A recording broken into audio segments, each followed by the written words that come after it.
Hello, everyone. Welcome to today's edition of Weekend Waypoints, a production of SEC Extra and D1Baseball.com. I'm your host, Joe Healy. I'm going to get you caught up on where we stand with the SEC tournament through 3 days of play, pardon me.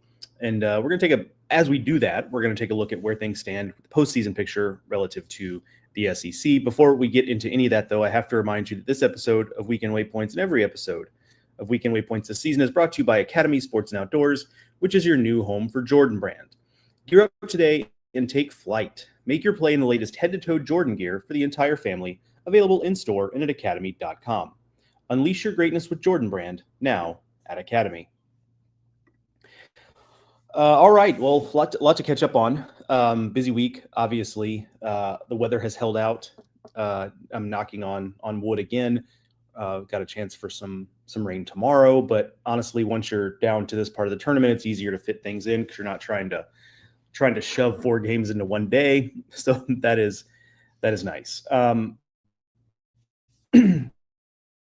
So yeah, so what we'll do is we'll kind of talk about the teams that have been eliminated, kind of where things stand, anything notable about the way in which they were eliminated, and then we'll talk about the quarterfinal matchups today. We have one semifinal matchup set. That's Vanderbilt and Tennessee. We'll talk about that at the end, but we'll probably spend more time on that tomorrow, right? Still got 2 shows this weekend, so we'll focus on that more tomorrow. And then we'll get you guys out of here quickly. I've got going to the SWAC tournament early today. I'm headed there as soon as I finish this. They're playing that at Rickwood Field in Birmingham, which is cool. That's a big part of the reason why I'm going there. Is just, I've kind of always wanted to see a game at Rickwood Field, which, for those who don't know, is, the longest, the what is the phrasing? The oldest continually in use baseball field in America that is still in use. There's a ton of history in that building. MLB obviously played a game there last season. The SWAC is hosting its tournament there, which I think is a cool deal. So I'm going there this morning. So anyway, that's that. But I will be in the building for the 2 quarterfinals today in Hoover. I'll be back to Hoover in time for those and looking forward to them. I got a few comments in here real quick. Take a look at that. Good morning, Sean. Good morning, Judge Smales. He asked about the road trip to Montgomery. It was good. Sunbelt was fun, man. They put on a good tournament there. Did have the pleasure of seeing Southern Miss and Coastal Carolina kind of at their best. Those teams are dangerous. Coastal's going to host, so if you're an SEC team, that's on the 2 or 3 line, that's a place where you could end up that would not be comfortable. Southern Miss is pushing for a host. They could get there. I would bet against it, frankly, at this point, but they're trending that way too. They've won 17 games in a row, so they are hot right now. But Coastal honestly might be one of the most complete teams I've seen all season, including SEC teams. So they're going to be a real problem because they can pitch. Like, they can really pitch, which Coastal historically, the reputation is they can hit with anybody, but they're light on the mound. Well, this year, if anything, it's the opposite, honestly. So anyway, I'm going to go back there again tomorrow. Mark's going to cover Hoover tomorrow. I'll be in Sunbelt to see Southern Miss and Coastal again. But cool event in Montgomery. That ballpark where the Biscuits play is cool. It's built into the neighborhood really well. So it's that the facade on the outside is a cool deal. And they do a good job there. So good stuff. Sean Miller says, Tiny Aggies silver lining. How painful would it be if A&M did have the season that was expected and then lost Sorrell and Jace the 2 weeks before the postseason? Ouch. Yeah, it's true. If A&M was cruising along as a national seed and was playing well, and then you lose your the 2 best bats you had left to kind of crater your postseason hopes, that would have been painful. So yeah, that I guess that is a silver lining if you're looking to mitigate the amount of pain you feel as a fan. And we'll talk about the A&M of it all when we talk about the quarterfinals here in a little bit. All right, so obviously on the first day we had 4 eliminations. 3 eliminations the first day. In the first round, there were 4. The first day there were 3. There we go. Sorry, I got caught up there. Missouri eliminated by Alabama. If you're curious, I've got a story on Missouri on the site just about what the offseason is going to entail for a team that was historically the worst in the modern history of the SEC in terms of just the record. So that's on the site there. South Carolina eliminated by Florida.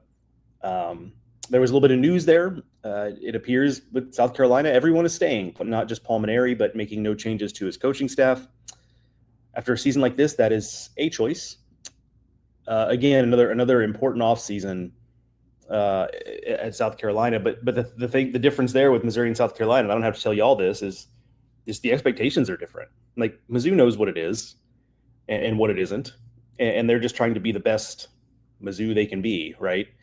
South Carolina is a place that has Omaha expectations. And so, South Carolina can't go into 2026 just with the idea of making moderate improvements. Like that fan base is not going to be satisfied unless they are back in the postseason next year and at a bare minimum. And the roster is going to take a lot of reshaping if that is going to be a reality for the Gamecocks. And maybe it happens, but with no shakeup, maybe the continuity helps, maybe it hurts in terms of retention. So retention and player acquisition, but we'll find out.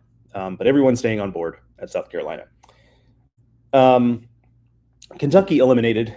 They feel safe to me as of right now. They got a little help in that Oklahoma is now 25 in RPI, which makes that sweep at home for Kentucky quad one wins now. So they have 11 quad one wins. It was 8. Now it's 11. The record 11-19 in quad one, obviously, not ideal. Like that's not a good winning percentage, but it's going to compare well against a lot of other teams it's going to be compared with in the discussion. And so, again, I feel safe. This week so far hasn't necessarily created a lot of like stolen bid chaos. Now it's still a little early for that. We're just now getting to the business end of some of these tournaments, and there are some that are on the ropes a little bit. UTSA has a loss in the American tournament, for example, but as of right now, still feel good about the Wildcats, and honestly feel better about their case now than I did when they were eliminated because of getting a few more quad one wins. They also have in their advantage not having played Missouri, and I do think that kind of thing is going to matter. Like J.R. Teagues has talked about the intra-conference strength of schedule being a thing. So I think Kentucky's gonna have that working for them. Mississippi State lost 9-0 to Texas A&M. It got bumped to an early game on Wednesday. And I think that's fine from Mississippi State's standpoint. Like they had nothing to gain being here, really. They're safely in the field. They probably weren't going to be able to do enough to host. So the best outcome is really, I mean, you never want to lose 9-0. That's not a fun loss, but getting home and recovering, getting ready for regionals, having a full week and change of practice is probably actually the best thing for them. So not the worst thing in the world there for Mississippi State, but safely in the field. The coaching search still ongoing. It's gone quiet of late. I'm not clued in like Kendall, so I don't have any specifics, but I do know that it has gone quiet of late, which suggests that to me that they're waiting on the big fish like we thought they would. That's not a surprise. Alabama, after beating Missouri, they lost 15-10 to Tennessee on Wednesday. Kind of an ugly game. They went up 6-5 at one point, and then it ended up 15-10.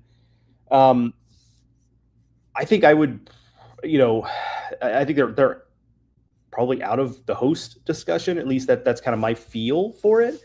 But I hang on to some hope from Alabama's standpoint because they would create history if they don't host. They would be, and Mark wrote this in one of his stories this week, they would have the highest RPI among SEC teams with a winning record to not host.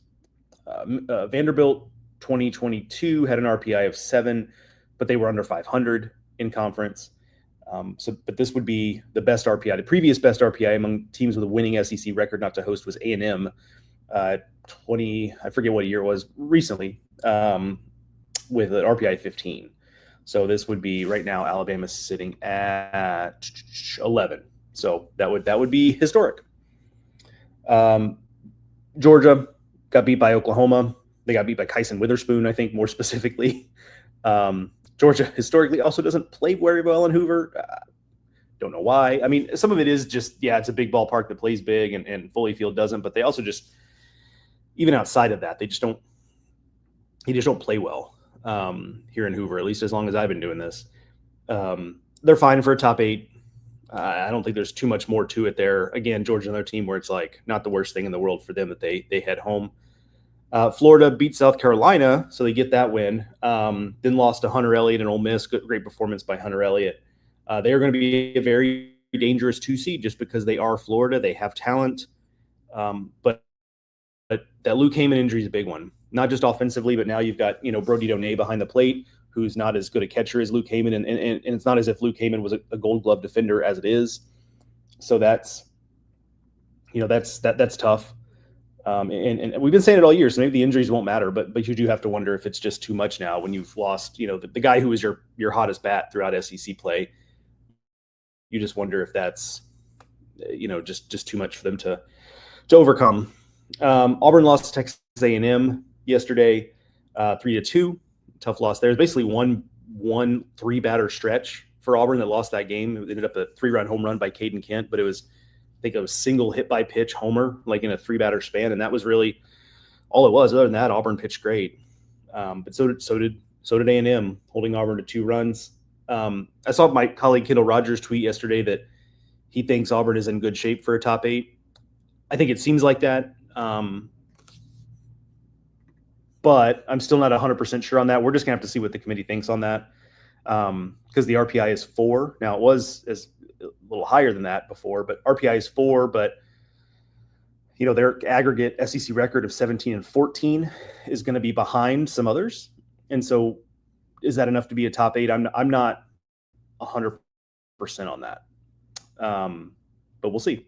It won't take long to find out. Where were we on my list here? Oklahoma lost to Vanderbilt last night, 6-1. Good outing for J.D. Thompson there.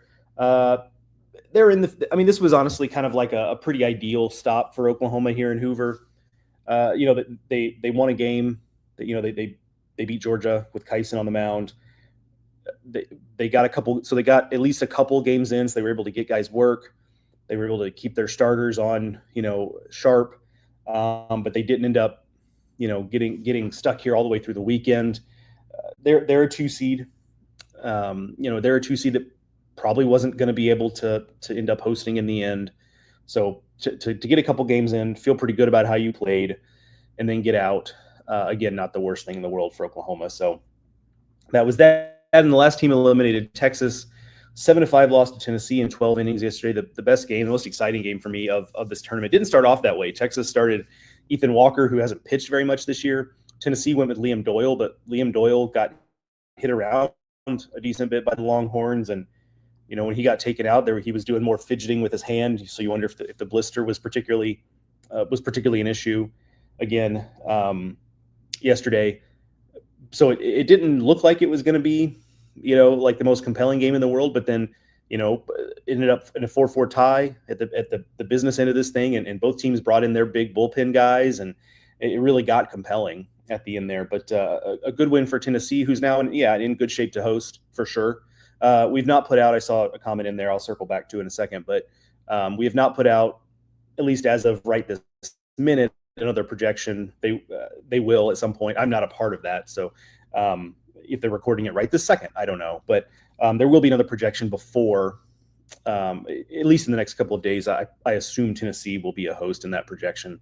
Got to feel like they've done enough now. Couple wins, obviously, and a win over the SEC champ in Texas is a big deal. RPI is inside the top 10 now. They're up 7 spots just from this week. So it's been a big week for the Vols. I think they're safe there now. All right, there we go. I should have said this at the top. Hotel Wi-Fi, not been great in my hotel in Hoover this week. You might have noticed that with Mark and I's SEC tournament preview early in the week. So we have some little glitchy stuff. Bear with me. My apologies. Wish there was more I could do about it. Okay, quarterfinals today. Ole Miss, Arkansas. That's a 3 p.m. Central, 4 p.m. Eastern start. Should be a really good pitching matchup. Riley Maddox, who's had some really nice outings lately for the Rebels, taking on Zach Root. Obviously, we know what Zach Root's about. Really talented left-hander. That should be a lot of fun. Be interested to see, these teams, and we'll talk about LSU in a second, but these teams that haven't played until today, what they look like, right? It kind of feels weird that we've had these teams that we haven't seen until Friday. But I've been saying that I think it's a huge advantage for Arkansas and LSU, because if they want to go win the trophy, all you have to do is just basically pretend like this is a weekend series, right? You start on Friday, you throw Friday, Saturday, Sunday guys, whoever that is, and it's either going to be good enough or it's not. You don't have to play around with your pitching. You didn't have to think, okay, do we bring a guy back a day earlier than the normal rest? Do we throw a bullpen guy? Do we throw a midweek guy? You don't have to worry about all that stuff. So I think that's a big advantage for Arkansas and LSU. But we'll see how it looks once we get on the field. Ole Miss still in the hosting discussion. A win today obviously would go a long way towards achieving that goal. RPI still feels a little problematic at 17, but we will see. And then A&M and LSU, that is a 6:30 local, 7:30 Eastern start. That's Miles Patton against Cade Anderson. Another pretty good pitching matchup. But obviously A&M is shorthanded. And I don't just mean injury-wise. All that's true. Caden Sorrell continues to be out. Jace Laviolette broke his hand. By the way, that surgery is done. Like, he went straight to the hospital and got surgery done yesterday. Imagine that. That's such a wild day. Imagine that. Like, you wake up, you're Jace Laviolette. You wake up, and you're like, all right, big game today. Going to play Auburn at 11 a.m. So you get up fairly early. You get ready for the game. You play the game. You get hurt. Obviously, it was an emotional moment. I think he got, you saw him in the dugout showing some emotion. And, of course, because of the injury. And then by the time that the day's done, you've played the game. Your team won the game. You've gotten injured. You've had surgery. And then you're recuperating from surgery. Like, what a wild day in his life. Most of us will never experience a day that's that eventful. So there's that, the injuries, but also just the fact they've used, yesterday they used Weston Moss and Caden Wilson got used as well. One more bullpen arm that I'm forgetting there, but they used 3 bullpen guys, and they've used so they're a little bit shorthanded. But I don't know, man. Like, who's to say they won't win this game? Like, that's just been A&M all year. It's just like the minute you give up on them, they do something that restores your faith, and then when you go all in on having faith in them, they get swept by Missouri. So that's just A&M this season.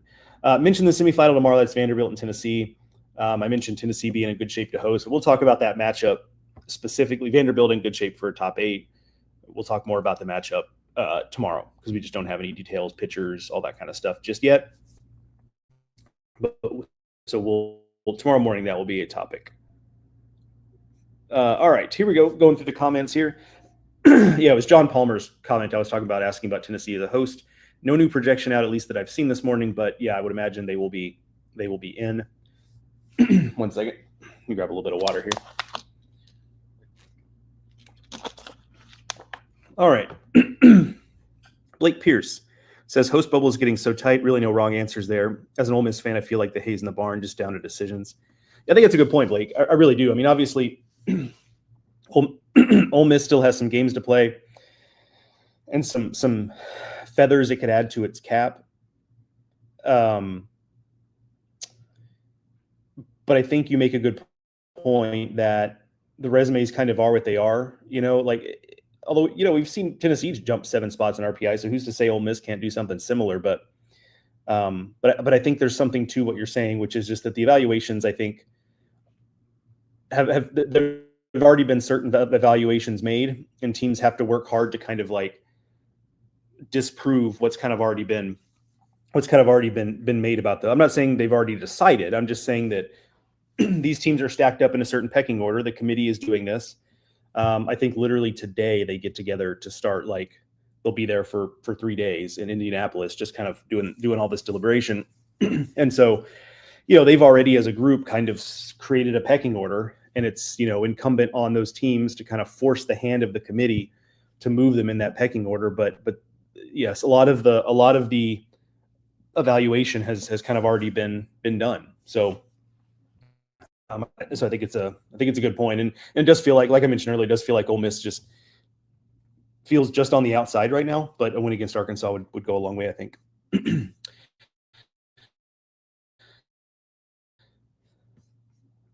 see, trying to put my hotel Wi-Fi.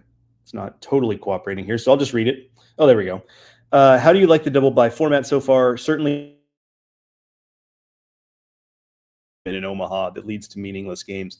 Yeah, that's the biggest knock against the pool play, and it was just a nightmare scenario for the Big Ten that I think yesterday, and I don't know this for 100% certainty, but I'm pretty sure yesterday they had 3 just dead games. And that's the nightmare. That kind of thing has happened at the ACC before too, when the ACC did pool play.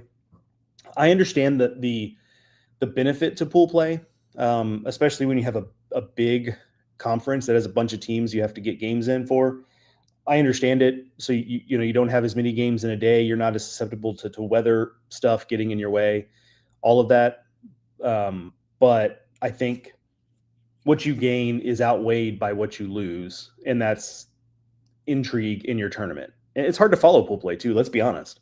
Like if you're there watching every game, you can follow it. You understand. But if you're not, like even for me, someone who does this for a living and is trying to figure out where things stand, like it's hard when it's pool play. So anyway, so yeah, I like the double bye format. It's easy to follow, right? I mean, the bracket's pretty simple.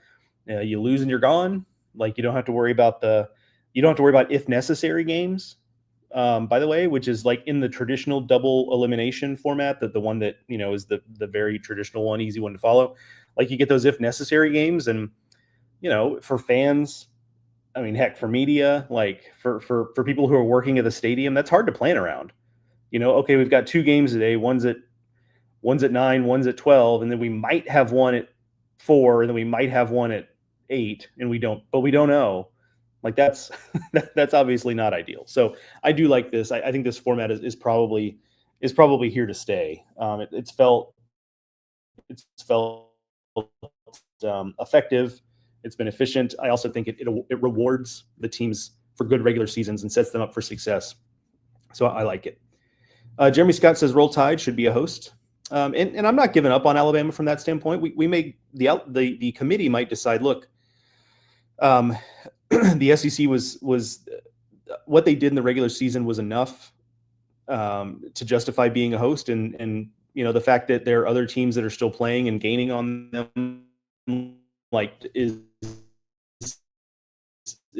but I wouldn't bet on it, I guess is what I'm saying.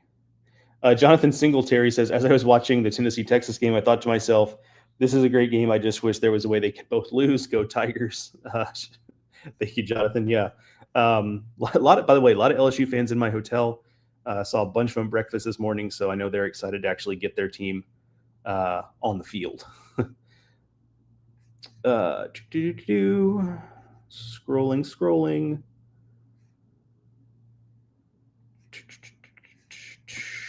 Yeah, so Jeremy asked about the RPI. You would think, Jeremy, with the RPI, it's an 11 RPI, and like I mentioned, like they would be the highest RPI with a winning conference record to not host. Yeah, typically an 11 RPI is good enough, but 2 things there. One is that I'm going to take him at his word for the committee chair, J.R. Teagues, that RPI is not going to be the be all end all. Obviously, that can work for you or against you depending on what your viewpoint is there. And I just wonder, especially if Ole Miss continues to win, Jeremy, if Ole Miss could bump Alabama if Alabama was in position. And now that Tennessee has more or less locked up a host spot. So for Alabama to host, I think you need to root against maybe somebody from another conference, UCLA, Oregon, Dallas Baptist, TCU. Although TCU's into the semifinals of the Big 12, I'm not sure there's anything you can necessarily do there. So yeah, you would think based on the RPI, and you might be right. We just don't know exactly how this is going to stack up, because the reality is I don't think we've ever had. Let me count real quick. 1, 2, 3, 4, 5, 6, 7, 8, 9. We've never really had 9 SEC teams that like legitimate chances to host. We've had 7 hosts before, but in the cases where we've had 7 hosts, it was pretty cut and dry. Like these 7 are hosts, and then everybody else is either not in the field or they're just a 2 or 3. Like this is the first year that at least I can remember. I think the first ever where there are 9 teams where it's like, yeah, I mean, if there are certain metrics that support 9 teams hosting, it's all legitimate. And that's what makes it tough. Like, is the committee going to even give 8, right? And I don't think how do I phrase this? Like there's all the talk of like conferences don't get bids or get host spots, teams do. And I think that's true, but I do think as humans, the committee will sometimes look at it and say, do we really think this league is that much better than this one? Or this, stuff like that. Like, I do think that conversation probably happens in the room. I could be wrong. I've never been in that room.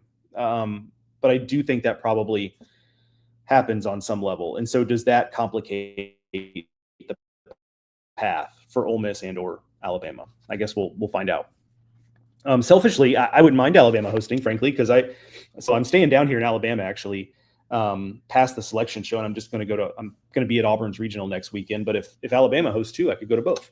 Split my time. So selfishly, like I wouldn't mind that because it would give me two different regionals to go to next weekend. Zachary Hinn says, does losing Jason Sorrell hurt A&M's at large chances? Even if they get to Sunday last season, they put Florida in, at least in part due to Cags. I don't think it would hurt their chances to not have them. I think at this point, I think it's one thing if you haven't had them all year and you might get them back. Like, I think that could help you. But I don't think having those guys out, I can't imagine it hurting them, if that makes sense. I think A&M's either going to do enough or they're not, especially given how late in the season it is, right? Like, at most, they've got 3 games left this year. So I just think they're going to evaluate the resume and the individual players. While that sucks, I don't think it's going to be a part of the evaluation. Is it auto bid or bust for Texas A&M? No. I think if they beat LSU today, I think they're in the conversation. Now, the auto bid obviously takes it all out of the debate, but no, I think there's a scenario where they even just win today and then lose tomorrow, and I think that's on the table. Now, I wouldn't feel too comfortable with it, but I do think it gets them on the board. And yes, Eric, I see your question there. I do think the SEC, if A&M wins the SEC tournament, I do think the SEC would have 14 teams. Todd says, I know Mark is your NCAA tournament guy, but it looks like UK is still good for making the tourney based on their position and not too many surprises yet. Plus other bubble teams losing. Yeah, it has been a soft bubble, Todd. So yeah, I do think your Cats are still good as of right now. They've survived. They've survived the last couple of days, and I think like I said, I think their position's gotten stronger because they added the Q1 wins. And to your point, there have been some bubble teams that haven't performed up to snuff. I mean, I think you root against Troy today. Things like that. Like, there are some things that could still happen. I think that would be helpful. But yeah, the Cats still feel in to me as of this morning. Sam Smith asks, odds Tennessee Vandy leads to ejections. Decent chance there. Good morning, Canes Cats Heats 305. Good morning to you there. Jeremy Stott says, yeah, good to live an hour away and be able to go to most of the games. Fun for all ages. Yeah. I wouldn't hate 2 regionals to be able to drive to. That's always nice. I did that in 2023, actually, the exact same thing. I was at the Auburn and Alabama regionals. Those regionals went 2 very different ways. Auburn went 0-2. Alabama went 3-0. So yeah, it was a weird deal. Sam Smith says it's always a soft bubble. It is until it isn't, right, Sam? Like, because I do think there is something to, like, it feels soft now, but what if, like, what if UTSA gets to the final of the American and then loses? And then on the same day, what's another example? I'm trying to look at my brain is fried from trying to follow all these conference tournaments. UC Irvine gets to the final and loses to, pick your Cal State Fullerton. Oh, they lost last night. But, so it is until it isn't. And we've had days where it's like, it looks good as a soft bubble. And then you get 2 or 3 stolen bids in one day, kind of at the end there, and it just suddenly the bubble firms up a little bit. But right now, and you bring up a good point too. You say never, Sam. You say never seen a strong bubble. It's the bubble for a reason. Yeah, that's the other thing is, all these bubble teams are flawed in some way, or they wouldn't be bubble teams, right? especially in the SEC bubble teams, you had plenty of opportunities to sew it up, and for better or worse, you just didn't do enough. And then you go to the mid-major teams, and it's like, well, for the mid-major teams, it's like, well, you have fewer opportunities, but you just know that's the case, right? So they're flawed because they haven't proven as much. It's not their fault, being in leagues that don't provide as much opportunity, but that's the reality. So you're right. The bubble by nature is not strong because it's all teams that either didn't take advantage of opportunities or haven't had opportunities, generally speaking. And I see your comment there, Jeremy. My bad. Yeah, talking about being an hour away from the Hoover Met. Yeah, that's nice. That's got to be nice. I see a lot of, it's a little bit like Omaha in that, it's like a little bit of an annual thing. There's folks that are just townies in Omaha that have season tickets and just come every year. And same thing with the Hoover Met. Like, it's a lot of folks that, whether their team is a top 8 bubble, whatever, they just show up, because it's a fun week to be here. And the league and the city do a good job putting the tournament on. Joseph Moore says Ole Miss should be in a good spot to host, right? They're in the conversation. You beat Arkansas today. It certainly helps, but I think they're behind Tennessee now, clearly. I think it's how the committee weighs Alabama and Ole Miss. I think is part of this. Alabama's got the RPI advantage. Ole Miss has the advantage in terms of quad 1 wins. Ole Miss also has the advantage of still playing, right? That they're still, they're still alive here, and they won a quality game against Florida, whereas Alabama has the win against Mizzou, and that's not Bama's fault. That's what the field spit out at them. But I think Ole Miss still has a little bit of work to do. Lucas Gordon says, I don't know if you've already said it, but could you repeat your bubble teams? Well, I don't know if you mean just in SEC, because in SEC, the only one in discussion is Kentucky, and I think they're fine. But yeah, if you're looking for teams to root against, if you're a Kentucky fan, like Troy, Western Kentucky, just scrolling, find other teams to Cal Poly. You should probably root against Cal Poly. That's a pretty good group. I think USC is already out of the Big Ten tournament. I think they're a little bit vulnerable at this point. The Big East is complicated because Creighton, Xavier, and UConn are the 3 teams left, and all of those 3 are bubble teams. So I don't know who to tell you who to root for there. The strongest contender, I think, is UConn. Like, that's the strongest at-large case. But it's not cut and dry because Xavier has a better RPI, and Creighton has like kind of head-to-heads against those teams. So I don't know, but the Big East is going to have probably at least one. They're probably going to be a 2-bid league. The Big East is, so I think at least 2 of those teams get in. But yeah, root against Cal Poly, Troy, Western Kentucky. Those are probably the biggies, I would say, like obvious bubble teams. You can also go back. They did a post yesterday. There was a post Mark, Kendall, and Aaron did that kind of like sized up where it is, and they did show their last 4 in and like the 4 teams after that. So go back and look at that. That'll give you a good feel for who, bubble teams are kind of, where bubble teams are and what they might have to do. All right. That's going to do it for this edition. Weekend Waypoints. I'm going to be off to Rickwood Field. I'll be at the Hoover Met this afternoon as well. Jack DeLongshaw joining me out at the SWAC tournament today as well. It should be a lot of fun. He's going to have some video content out there. And it'll be nice to be in a historic ballpark like that and just be kind of feel like you're in history. All right, folks. Enjoy the baseball today. I will talk to you again tomorrow morning to size up where we are. Trying to think if I have anything else. I think that's it for housekeeping. Thank you to Academy Sports and Outdoors. Thank you for watching. Talk to y'all tomorrow morning.